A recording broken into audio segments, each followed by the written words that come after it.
نبی رحمت علیہ السلام کی پہلی بات نہیں بیویوں کی آنکھوں میں آنسو پیدا کر دیے. حضور فرمانے لگے سنو، جب کوئی عورت بچہ پیدا کر لیتی ہے تو رب اسے اتنا ہی درجہ دیتا ہے جتنا ایک شہید کو درجہ عطا کرتا ہے. اور فرمایا جب وہ عورت اس کا بچہ آ جاتا ہے، اب وہ رات کو روتا ہے، وہ اٹھتا ہے، پخانہ اور پیشاب کرتا ہے، اپنے وجود کو آلودہ کر لیتا ہے، تو نبی پاک صلی اللہ علیہ وسلم فرمانے لگے وہ عورت یہ فکر نہ کرے کہ وہ دیکھو مرد تو آرام سے سویا ہوا ہے اور میں اٹھ کے بچے کو صاف کر رہی ہوں، پخانہ پیشاب دھو رہی ہوں. میرے محبوب نے ہر مرتبہ فکر کو، حضور نے زندگی اس کے ہر شعبے سے تعلق رکھنے والے آدمی کو عزت دی.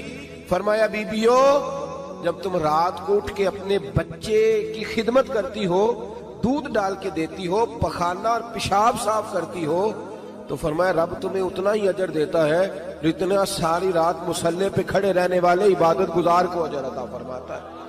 اتنا اللہ تمہیں اجر دیتا ہے. ہر شخص کے حصے میں، ہر شخص کے حصے میں میرے نبی پاک نے عزت لکھی، ہر شخص کے حصے میں. رسول پاک نے وقار، رشتوں کو حضور نے اتنا مضبوط کر دیا، اتنا مضبوط کر دیا کہ رشتے رشتے نہیں درد بن گئے. ماں کا نام آتا ہے تو آنکھوں میں آنسو آ جاتے ہیں، ماں کا نام آتا ہے تو دل تڑپتا ہے نا. یار یہ انقلاب ہے جو میلاد والے رسول نے برپا کیا. ورنہ حضرت طارق ابن عبداللہ کہتے ہیں میں حضور کے اعلان نبوت سے پہلے بھی مکے آیا تھا. آپ فرماتے میں نے ایک بوڑھی عورت کو، ایک نوجوان کو گلے میں رسی ڈال کے گھسیٹ کے لے جاتے دیکھا، تو میں نے اس سے کہا کہ یہ کیا کر رہے ہو، کون ہے یہ بی بی، کیا مسئلہ ہے؟ تو وہ کہنے لگا جی میری اماں ہے، بوڑھی ہو گئی ہے، کسی کام کی نہیں رہی تو بیچنے جا رہا ہوں، چلو کسی کے برتن جب مانجے گی تو میرے تو پاس کچھ نفع آئے گا نا بیچنے. یہ داستانیں نہیں. ابھی بھی جن لوگوں کی طبیعت سخت ہوتی ہے وہ قتل نہیں کر دیتے ماں باپ کو. واقعہ سنیے نا آپ نے کہ ابا میرے نام زمین نہیں کر رہا تو مار دیا. جب کلیجے سخت ہوتے ہیں تو کام ہو جاتا ہے. ایک طرف وہ منظر تھا اور ایک طرف یہ منظر ہے کہ حضرت حلیمہ سعدیہ رضی اللہ تعالی عنہ، ان کا نام نہیں ہے حضرت حلیمہ کا مسلم شریف میں، وہ امام زرقانی نے لکھا ہے، ورنہ مسلم میں یہ روایت اپنے اصل انداز میں موجود ہے. حضرت ابو ہریرہ رضی اللہ تعالیٰ عنہ فرماتے ہیں کہ جناب حلیمہ بوڑھی عورت، سادی عورت.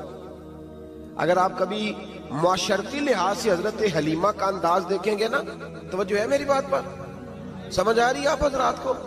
جو ہمارا معاشرتی ماحول ہے نا، معاشرتی ماحول، تو حضرت حلیمہ سعدیہ رضی اللہ تعالیٰ عنہ کی حیثیت آج کے معاشرے میں اگر دیکھی جائے تو ایک آیا، بچوں کو پالنے والی آیا نہیں ہوتی، وہ آیا تھی. اسکول میں ایک آیا ہوتی ہے، جب بچہ چھوٹے ہمارے پرائیویٹ سکولز میں بچے جاتے ہیں تو عورت سنبھالتی ہے، دودھ ڈال دیتی ہے، کئی دفعہ فیڈر بھی پلا دیتی ہے. بچہ اگر پخانہ پیشاب کرتا ہے تو خدمت کرتی. یہ عورتیں اس زمانے میں چھوٹے بچے لے جاتی، پالا کرتی. تو بتانا دائی کی، آیا کی، میں مثال دے رہا ہوں. اور نرس کی کیا حیثیت ہے معاشرے میں.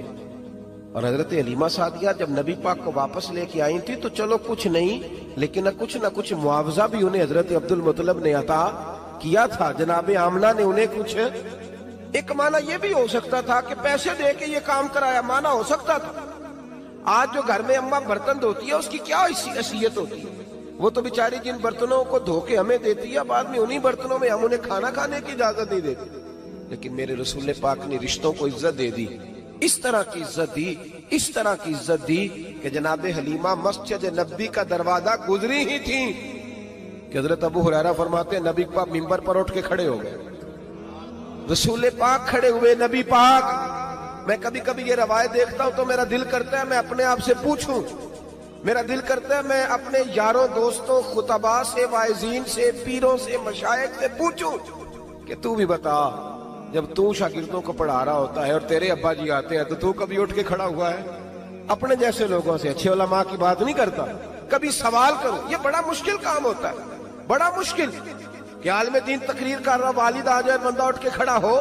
لیکن رسول پاک نے عزتیں دی، وقار دیا.